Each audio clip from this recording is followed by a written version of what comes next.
اعوذ باللہ من الشیطان الرجیم بسم اللہ الرحمن الرحیم وَلَقَدْ نَصَرَكُمُ اللَّهُ بِبَدْرٍ وَأَنْتُمْ أَذِلَّةٌ۔ اور مسلمانوں یاد کرو اللہ نے تمہاری مدد کی تھی بدر میں جبکہ تم بہت کمزور تھے۔ کل 8 تلواریں، 313 کے سوا سب کے پاس تلواریں نہیں تھیں، 8 تلواریں کل۔ 200 کا 100 گھوڑے کا رسالہ لے کر آئے تھے بدر میں بھی، ادھر 2 گھوڑے تھے صرف، ادھر 700 اونٹ تھے، ادھر 70 اونٹ تھے۔ یہ کوئی 313 کے مقابلے میں 1000، تو اللہ نے تمہاری مدد کی تھی۔ وَلَقَدْ نَصَرَكُمُ اللَّهُ بِبَدْرٍ وَأَنْتُمْ أَذِلَّةٌ، تم بہت کمزور تھے اس وقت۔ فَاتَّقُوا اللَّهَ لَعَلَّكُمْ تَشْكُرُونَ، تو اللہ کا تقوی اختیار کرو تاکہ تم اللہ کا صحیح معنی میں شکر ادا کر سکو۔ اِذْ تَقُولُ لِلْمُؤْمِنِينَ، اے نبی جبکہ آپ کہہ رہے تھے اہل ایمان سے،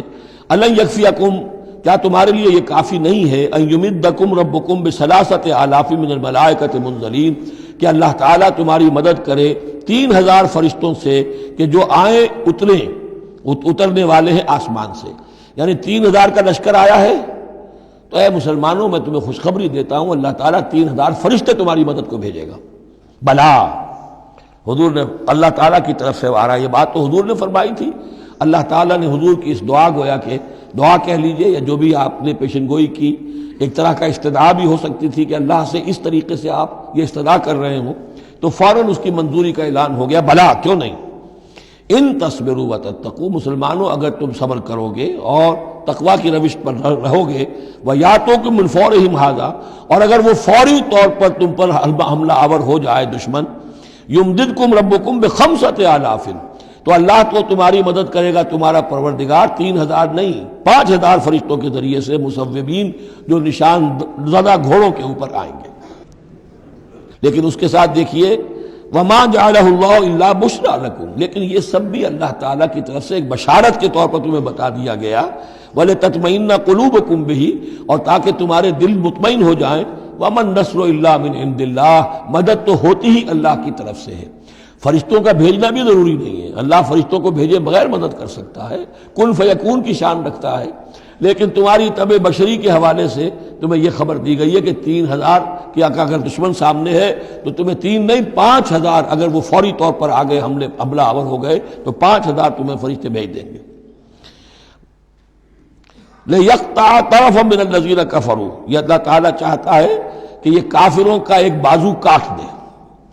اور یکبتہم، یا ان کو ذلیل کر دے، فینقلبوا خائبین، تاکہ پھر وہ لوٹ جائیں بہت ہی خائب و خاسر ہو کر، ناکام ہو کر۔ اب یہ گفتگو ذہن میں رکھیے، ترتیب جو ہے وہ نہیں ہے، پہلے جو ذکر ہو رہا ہے وہ تو آپ میدان جنگ میں پہنچ چکے تھے، یہ ذکر ہو رہا ہے اس سے پہلے کا، جب خبریں پہنچی ہوں گی کہ 3000 کا لشکر آ رہا ہے، اس وقت جو گفتگو ہوئی ہے۔ اب اس جنگ کے دوران جو بھی کچھ مسلمانوں سے خطائیں ہوئیں، غلطیاں ہوئیں، ان کی طرف بھی اشارہ ہے۔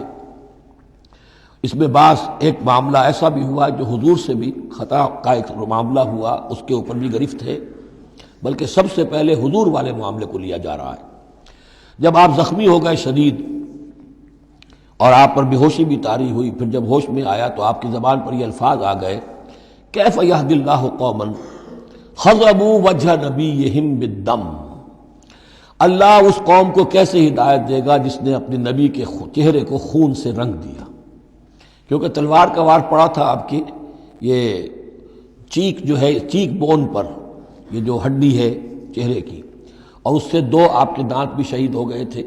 اور یہ کہ فوارہ خون کا چھوٹا تھا، اور اس فوارے سے ظاہر بات ہے آپ کا پورا چہرہ لہو لہان، پورا جسم، اور خون اتنا گیا کہ آپ پر بے ہوشی طاری ہو گئی۔ کیف یہدی اللہ قوما، اللہ کیسے ہدایت دے گا اس قوم کو، خضبوا، جنہوں نے رنگ دیا، وجہ نبیہم، اپنے نبی کے چہرے کو، بالدم، خون سے۔ اس پر گرفت ہو رہی ہے۔ لیس لک من الامر شیء، اے نبی آپ کا کوئی اختیار نہیں ہے، آپ کا کام ہے دعوت دینا، تبلیغ کرنا، لوگوں کی ہدایت و ضلالت کا فیصلہ ہم کرتے ہیں، آپ نہیں کرتے۔ اور دیکھیے اللہ نے کیا شان دکھائی، جس شخص کی وجہ سے یہ سب کچھ ہوا ہے، خالد ابن ولید، حضور ہی کے زبان مبارک سے اسے خطاب دلوایا، خالد سیف من سیوف اللہ، خالد اللہ کی تلواروں میں سے تلوار ہے۔ حالانکہ یہ ساری زخ جو پہنچی ہے وہ حضرت خالد ابن ولید اس وقت تک جو وہ کفر کے سرداروں میں سے تھے اور وہ آئے تھے۔ لیس لک من الامر شیء، اے نبی یہ اختیار آپ کا نہیں ہے، اور یتوب علیہم اور یعذبہم، اللہ کے اختیار میں، وہ چاہے گا تو ان کی توبہ کی توفیق دے دے گا، وہ ایمان لے آئیں گے، یا اللہ چاہے گا انہیں عذاب دے گا فإنہم ظالمون، اس لیے کہ ظالم تو ہیں، انہوں نے گناہ تو کیا ہے، غلط کام کر رہے ہیں، سزا کے وہ حقدار ہو چکے ہیں، لیکن ہو سکتا ہے اللہ انہیں ہدایت دے دے۔ اب دیکھیے یہ وقت کی بات ہوتی ہے۔ چند سال پہلے طائف میں وہ دعا جو ہے آپ سے کہا گیا، فرشتہ آیا کہ اے نبی، جنہوں نے آپ پر پتھراؤ کیا ہے اور آپ کی توہین و تذلیل کی ہے،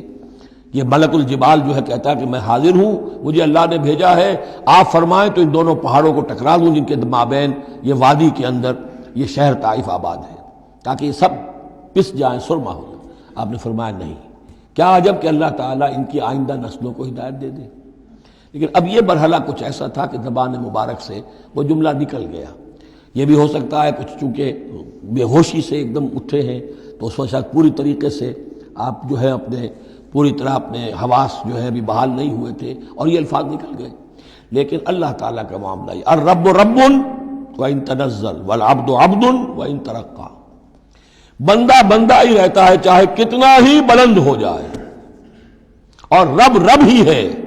چاہے کتنا ہی نزول فرما لے۔ اب تو وہ وقت ہے نا، رات کا پچھلا پہر شروع ہو رہا ہے نا، اللہ تعالیٰ سمائے دنیا تک نازل ہوں گے، اور شب معراج میں حضور 7ویں آسمان پر چلے گئے۔ اللہ اس پہلے آسمان پر آ کر بھی رب ہے، اور حضور اس 7ویں آسمان پر پہنچ کر بھی بندے ہیں۔ الرب رب وَإِن تنزل والعبد عبد وَإِن ترقى وَلِلَّهِ مَا فِي السَّمَاوَاتِ وَمَا فِي الْأَرْضِ، اللہ ہی کے لیے ہے جو کچھ کہ ہے آسمانوں اور زمین میں۔ یغفر لمن یشاء ویعذب من یشاء، وہ جس کو چاہتا ہے بخش دیتا ہے، جس کو چاہتا ہے عذاب دیتا ہے۔ واللہ غفور الرحیم، اللہ غفور الرحیم ہے۔ صدق اللہ العظیم۔